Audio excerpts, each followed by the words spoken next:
Olá, pessoal. Espero que todos vocês estejam bem. Professor Rafael aqui. Vamos então fazer a correção do roteiro 6 de ciências, que eu acho que é um dos roteiros mais importantes, né, para a gente fazer aqui uma revisãozinha, inclusive, até porque é um assunto que sempre tem atualizações. E eu vou aproveitar essa revisão para fazer algumas atualizaçõezinhas para vocês com relação ao mês de setembro, que foi quando vocês fizeram esse roteiro, tá bom? Então vamos lá, né? Já de cara aqui, a gente consegue ver algumas imagens, né? Aqui de Sorocaba mesmo, né? Das pessoas se aglomerando em diversas situações, algumas por necessidade, outras por egoísmo mesmo, né? A gente pode ver até aqui nessa primeira imagem. Deixa eu colocar aqui a caneta a laser aqui, pronto. Essa primeira imagem, né, o centro lá de Sorocaba, as pessoas, mesmo utilizando máscara, muito próximas umas das outras. A gente sabe que isso é problemático. Duas notícias que foram um exemplo bem negativo aqui para o estado de São Paulo e para o Brasil mesmo, dessas aglomerações na forma de festas, né, que inclusive foram interrompidas pela polícia em posto de gasolina e em alguns bairros aqui de Sorocaba, né? Infelizmente essas pessoas não têm muita empatia com o próximo, né? Especialmente com as pessoas mais velhas que convivem com elas. Então, pessoal, a frase, na verdade, é uma ironia, né? Que o pessoal fica falando que a pandemia acabou e, infelizmente, por mais que seja doloroso, a pandemia não acabou ainda. E para que ela realmente acabe, a única forma é a aplicação da vacina de maneira coletiva na população, né? O único meio que a gente tem de deter o vírus, realmente, comprovadamente, tanto pela experiência, pelo que a gente tem observado aí pelo mundo e no Brasil, é realmente através da vacinação, tá? Então, sem mais delongas, vamos começar aqui com as questões. Então, a primeira questão é uma questão que apesar de ser muito simples, as pessoas acabam usando errado a máscara, inclusive algumas de propósito, porque dizem que a máscara sufoca e tudo mais. E é um absurdo, né? Não existe essa questão da máscara sufocar. Teve algum tempo atrás, que eu até já falei em outro momento, da questão da fake news, que a máscara concentrava monóxido de carbono, e é mentira. Não existe isso. Para fazer isso, a pessoa tinha que colocar a narina ali no escapamento de automóvel. Aí sim ela ia absorver monóxido de carbono. A máscara ela permite o livre fluxo desse tipo de gás, né, entre o interior da máscara e o exterior. Não existe isso. Então aqui a gente pode ver, né, algumas situações erradas, o pessoal usando a máscara só na boca. Não adianta, porque o coronavírus ele é transmitido e ele se replica muito aqui nas vias nasais, né, o que explica também a alta infectividade, né? Outra coisa, o pessoal usando máscara muito larga, né, que fica essas aberturas na lateral, não adianta nada, porque a pessoa vai respirar, o ar contaminado vai entrar pela lateral, então não adianta, a máscara tem que estar adequada ao rosto. Outra coisa também que o pessoal faz, usar a máscara muito acima, deixando o queixo exposto. Isso é complicado porque quando a pessoa vai falar, a boca acaba ficando exposta, né, e vai jogar gotículas de saliva. Esse aqui que é o clássico, que é o pessoal usando a máscara no queixo, né, como se adiantasse alguma coisa. Não adianta, isso aqui é um absurdo, né? Isso sem máscara, isso e a pessoa está sem máscara dá na mesma. E se vocês olharem bem, as vias aéreas, que são os locais onde o coronavírus ele sai do corpo contaminado para contaminar as outras pessoas, fica completamente exposta, né? Outra aqui situação também, a pessoa só cobre a pontinha do nariz e deixa o resto exposto. Também não adianta, porque ela também vai absorver uma quantidade muito grande de partículas virais se ela entrar em contato. Outra coisa que o pessoal tem feito errado é cruzar a máscara, né? Tanto que tem aqui a alça que é auricular, quanto aquela que vai para trás do crânio, não pode cruzar, porque aí você cruzando, você diminui esse espaço que existe aqui e ele vai fazer com que surjam espaços nas laterais.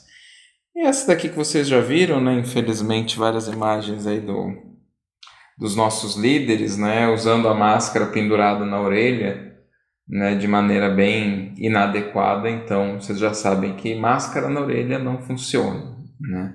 Não passem essa vergonha, por favor.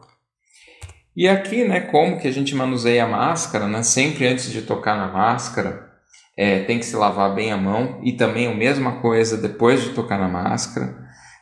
Sempre adequar ela, né, para cobrir o queixo e o nariz. Ela tem que ficar justa no rosto. E uma coisa importante, né, que a gente viu, não sei se vocês acompanharam, né, um debate, o pessoal, os políticos aqui de Sorocaba, pegando, colocando, tirando máscara, colocando no bolso, está errado. Depois que você coloca a máscara, você não deve tocar mais novamente nela.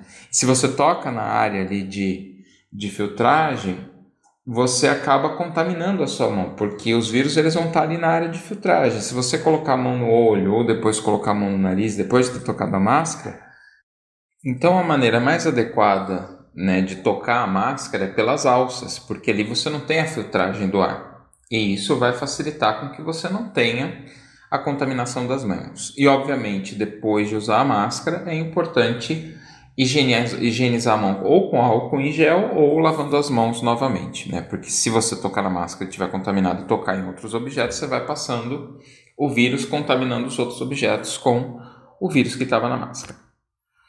Então, a próxima questão 2. Observe a seguinte afirmação: eu não sou obrigado a usar a máscara facial. Essa afirmação está correta? Justifique sua resposta. Na verdade, a gente viu, acho que vocês devem ter acompanhado alguns vídeos de algumas pessoas alegando que não era obrigatório o uso de máscara, e na verdade né? Existem leis, existem decretos que regulamentam o uso da máscara, tanto no estado de São Paulo quanto na cidade de Sorocaba. E isso em qualquer espaço, né? Você não é obrigado a usar máscara apenas em locais fechados, não, também na rua, andando. O decreto diz que você precisa usar a máscara, né? O decreto estadual é o 64959 e tem uma nova resolução que fixou multa, inclusive, para esse valor de R$ 524,59 para pessoas físicas. E o estabelecimento que tiver pessoas transitando e não tomar nenhuma atitude com essas pessoas que estão sem máscaras, ele pode pagar uma multa inicial de R$ 5.025. E esse número aumenta para o número, vezes o número de pessoas sem a proteção. Então é muito sério, né, a questão, e as pessoas acabam, né, não levando a sério. Infelizmente, por conta da falta de fiscalização, as pessoas esquecem que elas têm que usar máscara, mas existe uma legislação, né, tanto estadual quanto municipal, que obriga o uso das máscaras. Outra questão aqui, também importante: quais os riscos nesse momento em participar de situações de aglomeração, como reuniões familiares, festas e compras em locais fechados? Essa questão eu coloquei, pessoal, porque assim, justamente agora, por conta do tempo que a gente está em isolamento social, muitas pessoas acabaram se distanciando um pouco dos familiares. Isso traz saudade, traz um pouco de ansiedade, é complicado, a gente quer ver as pessoas que a gente ama. Mas especialmente a gente tem que tomar cuidado com os idosos e as pessoas do grupo de risco nessas situações, porque infelizmente o vírus ele pode ser carregado, a gente vai ver mais para frente, dentro do nosso pulmão. A gente pode estar infectado com o vírus, transmitindo o vírus sem ter sintoma. Então a gente acha que a gente está tudo bem, só que a gente vai transmitir o vírus para as pessoas que a gente ama. Então, olha, os riscos estão no fato de que o SARS-CoV-2 é um vírus que se espalha com grande facilidade em ambientes com aglomerações. Então, tanto contato com pessoas e superfícies contaminadas, como pelo ar. Por isso é importante manter o distanciamento social e também evitar especialmente ambientes fechados com pouca ventilação, porque nesses ambientes você tem uma probabilidade maior de contrair o vírus caso tenha uma pessoa doente lá, mesmo que não tenha sintomas. E aí segue a regra: você contrai o vírus, você pode ter sintomas ou não, e você pode transmitir esse vírus mesmo sem ter os sintomas aparentes. E vai contaminar as pessoas da sua família, né? E aqui fica um aviso para o pessoal que acha que é super legal, especialmente aí do 9º ano, que é super legal ir em festinha, em coisas assim, né? Vocês estão sendo egoístas. Por quê? Porque vocês estão pegando o vírus e espalhando para dentro da família de vocês. Vocês podem não ter nenhum sintoma, mas infelizmente as pessoas mais velhas não funcionam assim. Mesmo o vírus que não causa nenhum sintoma em você pode causar um sintoma muito grave, internação, UTI de pessoas mais velhas e eventualmente até a pessoa vir a óbito. Infelizmente, isso pode acontecer. E é responsabilidade de vocês tomarem esse tipo de cuidado, né? Aqui para observar o gráfico, né? Esse gráfico ele mostra a média de mortes diária, né? Semana a semana, desde o começo da pandemia. Então aqui 21 de março, quando começou o afastamento social, quando as aulas pararam. O número de casos foi aumentando, né? Aqui a média diária. Aqui em aproximadamente junho, finalzinho de maio, comecinho de junho, ultrapassou a média diária de 1.000 mortes por dia, né? E isso ficou elevado aqui até o comecinho de agosto, né? Com mais de 1.000 mortes diárias de média por dia. Claro que tem variação, tem dias da semana que morrem menos, porque tem menor registro, mas a média, ela mostra mais ou menos assim. E isso é um platô, né? Ele não é um pico. Esse gráfico ele foi tirado dia 3 de dezembro no Coronavírus Database, né? E aí ele pergunta o seguinte: é possível dizer que houve um pico de infecções por SARS-CoV-2 no Brasil? Justifique. E aí a gente vê o seguinte: pela análise do gráfico, não é possível dizer, porque não tem um pico. Na verdade, um pico seria isso aqui. Ele tem um platô, que ele faz e assim vai. Não é possível dizer que houve um pico em casos assim um platô, onde o número de novas notificações permaneceu alto por muito tempo. Isso significa que o número de pessoas morrendo por Covid permaneceu alto muito tempo, ou seja, muitas pessoas acabaram morrendo. E aí, isso decorre principalmente pelo fato de que no Brasil, principalmente devido às informações conflitantes, às recomendações da OMS propagadas através de fake news, e pelo próprio governo federal, que não havendo adesão maciça ao isolamento social pelas pessoas.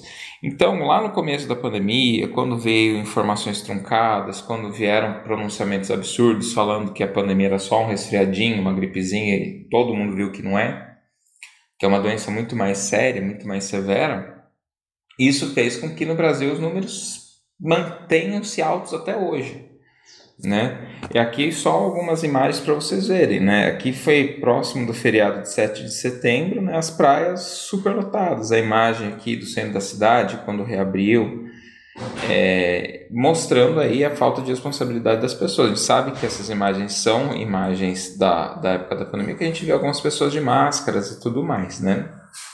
E aqui vocês podem ver um gráfico mais recente, peguei aqui dia 20 de outubro, quando eu estou gravando aqui o vídeo.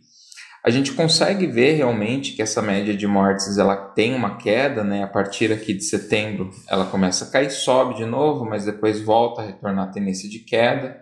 Aqui a gente está num pequeno platô já há alguns dias, mas mesmo assim é um pico muito aberto, muito esparso, ou seja, essa área toda que tem aqui indica muitas mortes, né? A gente vai comparar com a próxima questão, acho que é 6, que vai falar um pouquinho sobre a situação dos países europeus. Então aqui a gente tem a questão 5, entre quais períodos de tempo a média de mortes semanais manteve-se maior que 1.000 casos diários. Então olhando lá o gráfico, a gente vê o seguinte, que a média de mortes semanais manteve-se infelizmente maior que 1.000 casos diários entre junho e o início de agosto de 2020 no Brasil. Porém, até o momento, infelizmente, a média de mortes diárias ainda é superior a 500 casos, que coloca o Brasil em um funesto ranking de países com o maior número de vítimas da Covid-19 no mundo. Na verdade, agora a Índia está aí pareando conosco, mas nós somos um país que por muito tempo, deteve o recorde de segundo país com o maior número de vítimas da Covid, né? Mas de mortes a gente é o segundo em números absolutos de morte. Né? E vocês podem ver aqui, que agora aqui em outubro a gente está aqui acima de 500 ainda um pouquinho, né? Há uma tendência de queda? Há uma tendência de queda, porém não significa que passou. E a gente consegue ver isso aqui quando a gente vê esse gráfico aqui. Esse gráfico aqui é o gráfico lá na França, do número de mortos, né? Aqui sim a gente consegue ver um pico, que rapidamente, entre 21 de março e 20 de maio já houve 2 meses só, que foi e aí depois o número de casos bem baixo. Claro que isso já está mudando, não é mais assim. A gente vai ver mais para frente, eu vou mostrar um gráfico aqui. Então, comparando com o gráfico brasileiro, aponte razões para que a pandemia tenha sido controlada na França e ainda estar causando tantas mortes no Brasil. E aí a gente tem justamente a justificativa no isolamento social. A principal razão da pandemia ter um pico e um controle na França, até o momento, está relacionado com maior adesão da população ao isolamento social. E aí a gente vê agora, atualizado mais ou menos aqui no dia 15 de outubro, como é que está o número de casos. E olha que situação, desde aqui de agosto começou, meio de agosto para o final de agosto, começou o aumento do número de casos. E olha que interessante, o número de casos registrados lá na França agora está sendo maior, quase 3 vezes maior do que o número de casos registrados ali naquele primeiro pico. Por que isso está acontecendo? Porque depois que teve todas as medidas de controle, houve, assim como está havendo no Brasil, o relaxamento das medidas de isolamento social. E automaticamente, como também tem aí agora, a gente consegue ver que tem uma certa sazonalidade no vírus, lá está começando a chegar o inverno, né? A gente está no outono do hemisfério norte, e o número de casos está crescendo absurdamente, né? Mas principalmente por conta do relaxamento social e uma coisa importante que é a volta às aulas que aconteceu no começo de setembro. A volta às aulas lá provavelmente é um dos grandes presenciais, né? É um dos grandes responsáveis pelo aumento do número de casos. Olha aqui, só que tem uma curiosidade, né? Apesar de ter um aumento do número de casos, o número de mortes não está acompanhando. Por que isso? Porque houve evolução no tratamento, né? Eles disponibilizaram mais leitos, eles não foram tão pegos com tanta surpresa. Então, eles estão conseguindo reduzir o número de mortes. Claro que a tendência é que esse número de mortes nas próximas semanas aumente, né, proporcionalmente ao número de casos que estão sendo registrados. Isso não é só na França, em todos os países da Europa. Por isso que eles estão falando que lá a Europa agora está vivendo a segunda onda do Covid. Então, aqui a questão 7. Quantas pessoas no Brasil podem estar em risco de contágio por SARS-CoV-2 com o retorno presencial às aulas? E no estado de São Paulo? Tinha uma matéria que eu tinha colocado para vocês poderem ver e ali vocês iam achar as informações. Então, essas duas matérias, né, pelo site, né, e por essa matéria. Então, o que ele diz aqui? Que o retorno das aulas presenciais pode representar, segundo o texto, a exposição ao contágio com SARS-CoV-2 de aproximadamente 9,3 milhões de pessoas, que é quase o dobro do número atual de infectados. Só no estado de São Paulo, a estimativa é que o retorno presencial às aulas 46% da população de estudantes e funcionários sejam já infectados em 3 meses. E isso é um motivo muito forte para que as aulas não tenham sido liberadas até agora. Existe uma perspectiva de que no estado de São Paulo, não é a nossa rede municipal, as aulas presenciais voltam só em 2021, que não significa que o ano letivo acabou, pelo contrário, vocês estão tendo ANPs, vocês vão chegar até o 10º roteiro de ANPs, e elas contam presença, como a gente já falou várias vezes. O estado de São Paulo tem uma previsão de retornar às aulas presenciais com 20% dos alunos a partir de 3 de novembro. Não sei se isso vai se concretizar, a gente tem que ver, né, como é que vai ter a progressão aí da pandemia. Particularmente eu acho um pouco irresponsável, porque o número de infectados vai acabar aumentando, né? Como a gente já viu o que está acontecendo na Europa, e isso não tem muito o que se fazer. Então aqui a questão 8, né? Quem são as pessoas que correspondem ao grupo de risco para a Covid-19? Lembrando que grupo de risco não significa que só essas pessoas vão se infectar. Pelo contrário, tem pessoas que não são do grupo de risco que podem desenvolver a forma grave da Covid-19. Quem são essas pessoas? Então, primariamente são as pessoas com mais de 60 anos, pessoas obesas, né, com IMC, que é o índice de massa corpórea maior que 40%, pessoas com diabetes tipo 1 e tipo 2, hipertensos não controlados, doentes crônicos renais, hepáticos, os cardiopatas, que são as pessoas que têm problema no coração, pessoas com alguma doença crônica respiratória, então isso entre asma, bronquite crônica, efizema pulmonar, DPOC. Também tem os imunodeprimidos e as gestantes, né? Todos esses são considerados grupo de risco para a Covid-19. Questão 9. Segundo o texto, por que o retorno às aulas presenciais na escola pode afetar os adultos e idosos? O retorno das atividades escolares presenciais podem afetar os adultos e idosos pelo fato de que a maior parte das crianças e adolescentes é assintomático, podendo levar o vírus para dentro de casa, afetando os familiares. Então, o grande problema é que a maior parte dos adolescentes não tem sintomas, então eles não sabem que estão doentes. E por não saberem que estão doentes, eles não ficam em isolamento social. E vão transmitindo esse vírus para outras pessoas que aí podem ter os sintomas graves. E justamente é por isso que o vírus consegue ser transmitido tão eficazmente. Questão 10. Quem não está no grupo de risco pode se infectar com SARS-CoV-2 que causa Covid? Com certeza. Quem não está no grupo de risco pode se infectar. Na verdade, o maior número de casos de infecção concentra-se nas pessoas que não estão no grupo de risco. O número maior de pessoas que estão infectadas com Covid no Brasil são pessoas entre 20 e 45 anos. Mas tem se observado um aumento do número de jovens infectados, né, entre 15 a 25 anos. Justamente porque é uma população que não está tomando cuidado. 11. Quem tem Covid-19 e é assintomático, que não apresenta sintomas graves, pode transmitir o vírus para as outras pessoas. Como evitar essa transmissão? Com certeza pode transmitir os vírus, né? Todas as pessoas contaminadas apresentando sintomas ou não na fase de dispersão viral podem contaminar outras pessoas. Inclusive, os estudos mais recentes indicam que a alta probabilidade de contaminação ocorra também pelo ar, o que justifica a transmissão do vírus em locais fechados e com aglomerações de pessoas. Né? Então, você mesmo sendo assintomático, você pode transmitir o vírus para outras pessoas. A questão 12, né? Por que não podemos pensar que Covid-19 é só uma gripezinha? Justifique a resposta. Né? Lá no site tinha um textão enorme falando sobre isso. Mas, basicamente, resumindo, é porque a Covid-19 ela não é uma doença simples. Ela é uma doença que afeta muitos órgãos. O vírus ele encontra receptores, ele pode invadir diversas células diferentes. Isso não é um comportamento muito comum em vírus, né? Os vírus eles tendem a ser muito específicos, até inclusive ao tipo de célula que ele vai infectar. O SARS-CoV-2 não, ele infecta várias células. Então ele infecta as células do coração, células do rim, pulmão, do cérebro, destrói células do cérebro, né? A gente não sabe como que vai ser essas sequelas da Covid posteriores. A gente não sabe, mas assim, o que já se observou em alguns estudos é que as pessoas que foram infectadas com Covid-19, elas têm uma perda na capacidade de concentração muito grande. E a gente não sabe se isso é permanente ou se é transitório, além da questão da perda do olfato, que é um sintoma neurológico, perda do paladar. Algumas pessoas que já tiveram o Covid há mais de 5 meses ainda estão com problema de perda de olfato.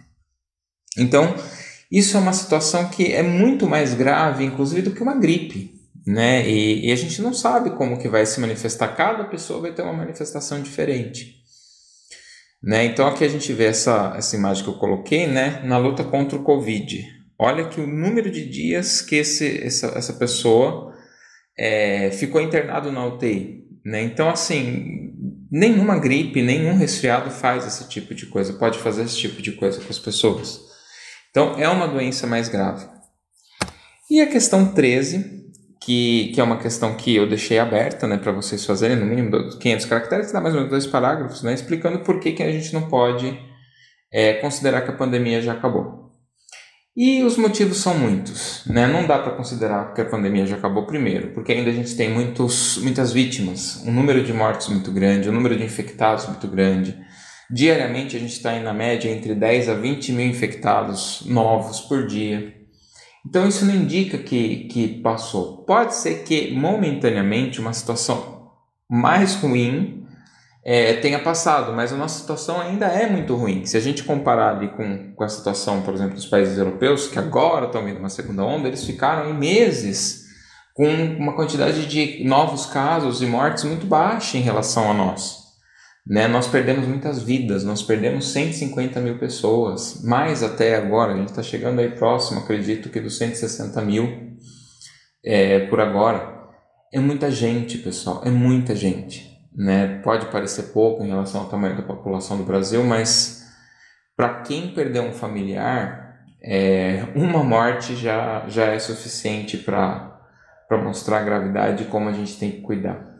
E uma coisa que eu queria muito que ficasse na cabeça de vocês é que, assim, tudo isso que a gente está passando, a gente tem que entender que não é pela gente, né? A gente tem que entender que a gente está passando isso não é por nós, mas pelos outros, por aqueles que a gente ama.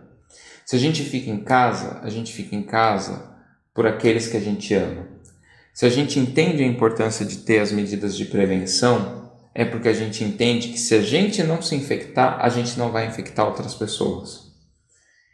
Por mais que nós sejamos jovens, tenhamos saúde, nós ainda transmitimos o vírus. Então, a questão não é sobre nós, a questão é sobre o outro. E a gente, enquanto sociedade, a gente precisa aprender a ter mais empatia. Estamos falhando, quase que miseravelmente, mas assim, eu tenho muita esperança que vocês entendam isso e vejam isso sob uma perspectiva diferente e ajam de maneira diferente. Tá bom? Então, ficamos por aqui, terminamos então a correção. Espero que vocês tenham gostado, espero que vocês tenham aprendido alguma coisa nova aí com essa discussão. E até mais, até o próximo roteiro. Tchau, tchau, pessoal!